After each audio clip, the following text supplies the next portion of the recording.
Best varicose wines చికిత్సనే పొందండి. నొప్పి లేని చికిత్స కోసం సంప్రదించండి ఎబిస్ హాస్పిటల్. మహాశివరాత్రి శుభాకాంక్షలు రమ్మ గారు. మహాశివరాత్రి శుభాకాంక్షలు జయ. సుమన్ టీవీ ప్రేక్షకులందరికీ మహాశివరాత్రి పర్వదిన శుభాకాంక్షలు. శివరాత్రి పర్వదినం గురించి మరొకసారి మీ మాటల్లో. మాఘ బహుళ చతుర్దశి, మాఘమాసం వచ్చింది. మాఘ స్నానాలు మొదలుపెట్టారు. రథసప్తమని వరుసగా పండగలైనాయి. భీష్మ ఏకాదశి చేసాం, మాఘ పౌర్ణమి, మహామాఘి అని అందరూ సముద్ర స్నానాలు, నదీ స్నానాలు, ఈ వ్యవహారాలు నడుస్తుంటాయి. ఈ నెల చివరికి వచ్చేసరికల్లా మనకి చలి తగ్గిపోతుంది. శివరాత్రి వస్తే శివ అని చలి తగ్గిపోతుంది అని చెప్పుకుంటాం. 3 రోజుల నుంచి హైదరాబాద్లో ఎంత చలిగా ఉందో, శివరాత్రి వచ్చేసరికి చలిపోయి ఎండ ఫిక్స్ అవుతుంది. ఈ మహాశివరాత్రి భారతదేశం అంతా అన్ని పక్కలా జరుపుకునే పర్వదినం. శివరాత్రి అంటే రాత్రి ముఖ్యం. అంటే ఉపవాసం ఉండటం, జాగరణ చేయటం, శివనామస్మరణతోటి రోజు గడపటం చాలా ముఖ్యమైనవి. శివుడు సాధారణంగానే మనం ఒక వాక్యం చెప్పుకుంటాం, అలంకార ప్రియో విష్ణు అభిషేక ప్రియ శివ. శివకేశవ తత్వాలని ఈ 2 వాక్యాల్లో చెప్పేస్తారు. అభిషేక ప్రియుడు పరమేశ్వరుడు. పగలు ఎలాగ మనం అభిషేకం చేసుకున్నా చేసుకోకపోయినా దేవాలయ దర్శనం కనుక కుదిరితే చేసుకుని, సాయంకాలము ఈ ప్రదోషకాలం నుంచి మనం శివరాత్రి పూజా విధానాన్ని చేసుకుంటే బాగుంటుంది, విశేషమైన ఫలితం లభిస్తుంది. శివరాత్రితోనట ఈ రాత్రి గనక మనం జాగారం చేసినా, లేకపోతే ఏదైనా శివారాధన చేసుకున్నా, ఉపవాసం ఉన్నా కూడా మన పాపం హరించిపోతుందట మొత్తం. శివరాత్రి మర్నాటి నుంచి ఫ్రెష్గా మళ్ళీ మొదలు పెట్టచ్చు. ఈవేళ చేసిన పూజలతోటి ఇప్పటిదాకా మనం చేసిన పాపాలన్నీ పోతాయి, అన్నీ నశిస్తాయి. శివరాత్రి మర్నాటి నుంచి మీరు ఒక కొత్త వ్యక్తిగా రూపొందచ్చు. ఇవాళ అన్నీ చేసాం, శివరాత్రితో పాపాలు పోతాయని చెప్పాం, విన్నారు. నేనే కాదు, గురుగారులందరూ చెప్తారు, శివరాత్రి కనుక ఉపవాసం చెయ్యి, శివదర్శనం చెయ్యి, దేవాలయ దర్శనం చెయ్యి, అభిషేకం చేయించు, అభిషేక తీర్థం పుచ్చుకో, జాగరణ చెయ్యి, పాపాలన్నీ పోతాయంటే అమ్మయ్య మనవన్నీ పోయినాయని రేపు ఫ్రెష్ స్టార్ట్ మళ్ళీ స్టార్ట్ చేద్దాం అనుకోకూడదు. ఫ్రెష్ స్టార్ట్ అంటే పాపరహితమైన జీవితాన్ని నువ్వు మొదలు పెట్టాలి. అదే కదా, ఈ రకంగా మన జీవితాన్ని ముందుకు తీసుకోపోవచ్చు. మామూలుగా చూడు, శివకేశవులకి అభేదం. అవును. విష్ణువు పగటిపూట పూజింపదగినవాడు, పరమేశ్వరుడు రాత్రిపూట పూజింపదగినవాడు. ఇది ఒక విశేషంగా కనపడుతుంది. ఒక చోట ఒక పెద్దవారు ఎవరు రాశారో నాకు గుర్తులేదు, ఒక రైటప్ చదివితే నాకు తెలిసింది నిజమే కదా ఇది అనిపించింది. విష్ణువు పగలు మనం ఎలా ఉండాలి, విష్ణుమూర్తి ఎట్లా ఉంటాడమా, ఎప్పుడు చక్కగా నిత్యాలంకార శోభితుడు, ఎన్ని పువ్వులో ఎన్ని నగలో ఎంత వైభవమో. అవును. నువ్వు పగలు ప్రజలందరికీ కనపడతావు కదా, చక్కగా ఉండు, ప్రజెంటబుల్గా ఉండు. రాత్రి ఈ అలంకారాలు అన్నీ తీసేసి నిరలంకారంగా సింపుల్గా చెయ్యని చేరతాం మనం. శివుడు సాయంకాలం అయ్యేసరికి శివుడు ఎట్లా ఉంటాడు మామూలుగా, ఆయనకి ఏమీ లేవు, హాయిగా ఏదో ఒక చిన్న వస్త్రం కట్టుకుంటాడు, అలంకారాలు లేవు. స్వాభావికంగా వ్యక్తి ఎలా ఉంటాడో అలా ఉంటాడు. విష్ణుమూర్తి పగలల్లా మన జీవన గదంతా పగలు ఆయనే కదా మనకి పోషకుడు, జగన్నియామకుడు. పగలు మన జీవితం అంతా, రాత్రి అయ్యేసరికి అందరూ పడుకుంటారు. రాత్రి అంటే చీకటి కదా, ఆ సమయాల్లో మనని రక్షించేవాడు పరమేశ్వరుడు. అందుకని ప్రత్యేకంగా ఈ శివరాత్రిని శివరాత్రి అన్నారు. రాత్రిపూటే ఆయన్ని అర్చించాలి. ఈ ప్రత్యేకమైన రోజున రాత్రి వేళలో అర్చన చేస్తే చాలా విశేషమైన ఫలితం లభిస్తుంది. శివరాత్రి పగటి గురించి పెద్ద హైరాన్ ఉండదు, రాత్రి హైరాన్ గురించే మాట్లాడుకుంటాం. రాత్రి ఉపవాసం ఉండాలి, రాత్రి జాగారం చేయాలి. తర్వాత మన అభిషేకాలు కూడా ఏకాదశ రుద్రాన్ని చేసుకుంటారు. తర్వాత ఏమో సహస్రలింగార్చన చేస్తారు. ఇవన్నీ మధ్యాహ్నం మొదలు పెడితే రాత్రి తెల్లవార్లు లింగోద్భవ కాలం దాకా అర్చనలు సాగుతాయి. 1:30 అట్లే లింగోద్భవం అయ్యేసరికి 3 లోపల ఇక అర్చనలు ఆపినా అక్కడి నుంచి తెల్లవారేదాకా శివనామస్మరణతోటి జాగరణ చేస్తాం. తెల్లవారాక స్నానం సంధ్య చేసుకుని మన పనులలో మనం జ్వరపెడితే అయిపోతుంది శివరాత్రి. ఈ రోజున చేసేటువంటి శివారాధన, శివ ధ్యానము, ఇవన్నీ కూడా విశేషమైన ఫలితాన్ని ఇస్తాయి. మీరు ఎక్కడికో క్షేత్రాన్ని పరిగెత్తాలని అనుకోవద్దు. మీ సందు చివర, మీ వీధి మొదట్లో, మీ పక్క సందులో, మీ ఊర్లో ఎక్కడైనా దగ్గరలో ఉన్న శివాలయాన్ని మొదట దర్శించండి. అక్కడెక్కడికో పరిగెత్తుకెళ్దాం, అక్కడ విశేషమని భావించద్దు. మీ పక్కనున్న శివాలయం కూడా విశేషమే. అది బహుపాతది, ఎక్కువ మంది జనం రాకపోయినా సరే. ఇక్కడికి వెళ్ళకుండా మీరు ఎక్కడికి వెళ్ళినా మీకు ఏ ప్రయోజనము లభించదు. కాబట్టి సమీపంలో ఉన్న శివాలయ దర్శనం అవకాశం ఉంటే చెయ్యండి. ఇంట్లోనే శివారాధన చేసుకోండి. మీ ఇంట్లో ఒక బుజ్జి శివలింగం ఉంటే ఆ మాత్రం ఉన్నా సరే ఓం నమ శివాయ అని శివనామస్మరణ చేసుకుంటూ, లేదా మీకు వచ్చినటువంటి బిల్వాష్టకమో, లింగాష్టకమో, విశ్వనాథాష్టకమో, శివమానస పూజ ఏదో ఒకటి చెప్పుకుంటూ కాస్త నీళ్ళు పోయండి, దండం పెట్టుకోండి.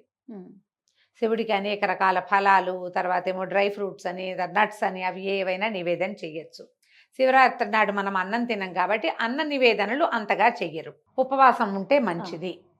శివరాత్రి నాడు ఉపవాసం చాలా విశేషం.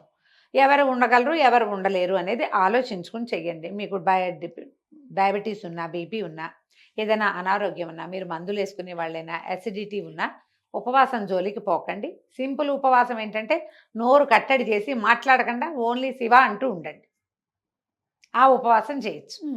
బాలింతలు, చిన్నపిల్లలు ఉన్నవాళ్ళు, వృద్ధులు, చిన్న వయసు వాళ్ళు, గర్భవతులు, ఓపిక చాలని వాళ్ళు ఈ శివనామస్మరణ ఉపవాసాన్ని చేసుకోండి.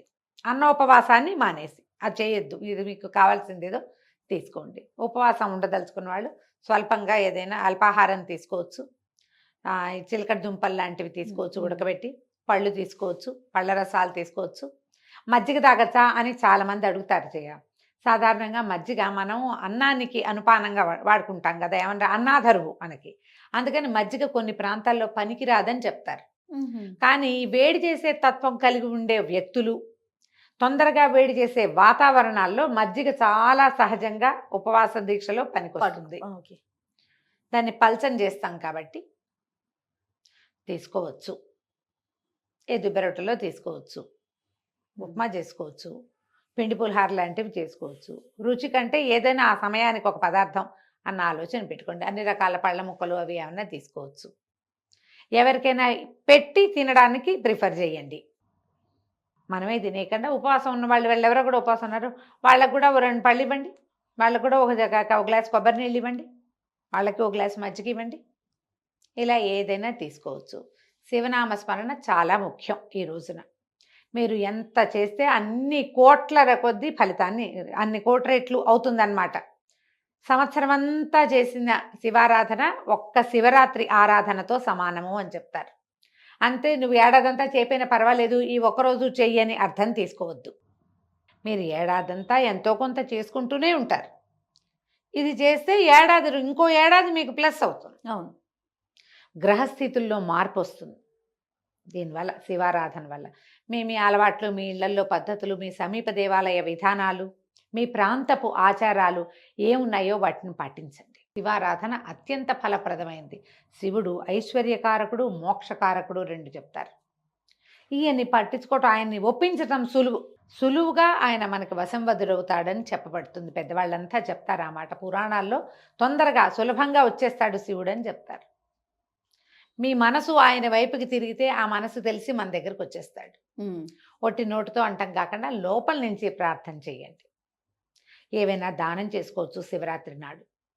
మీరు పళ్ళు, కాయలు, పువ్వులు, బిల్వదళాలు, తర్వాత మీ దగ్గర ఏదైనా పురాతన కాలం నుంచి, కాశీ నుంచి తెచ్చిపెట్టిన గంగాజలం ఉంటే గంగాజలం ఎత్తే ఎవరికైనా ఇవ్వండి, అది కూడా అద్భుతమైన దానం. వస్త్రాలు ఇవ్వచ్చు, ఏవైనా దానం చేయొచ్చు, మంచిది.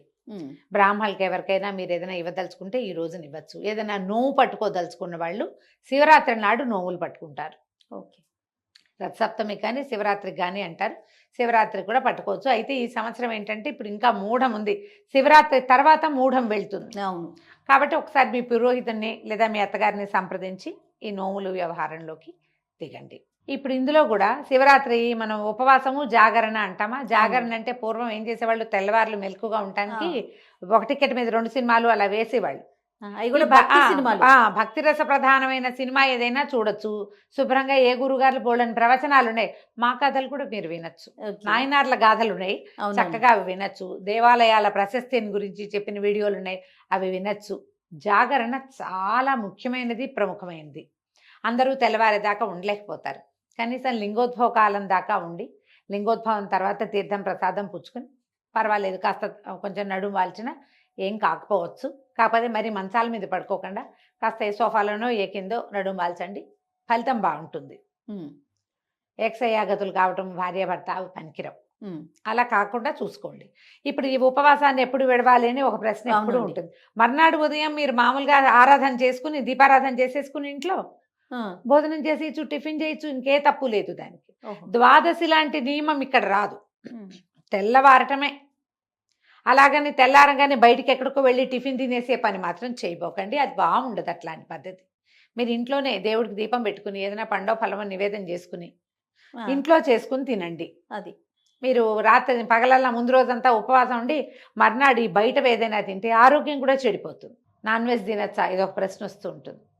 అవన్నీ మీ విజ్ఞతకే వదిలేస్తున్నానండి, మీరు ఆలోచించుకోండి. ఈ తినచ్చా అని ఎప్పుడు అడుగుతాం మనం?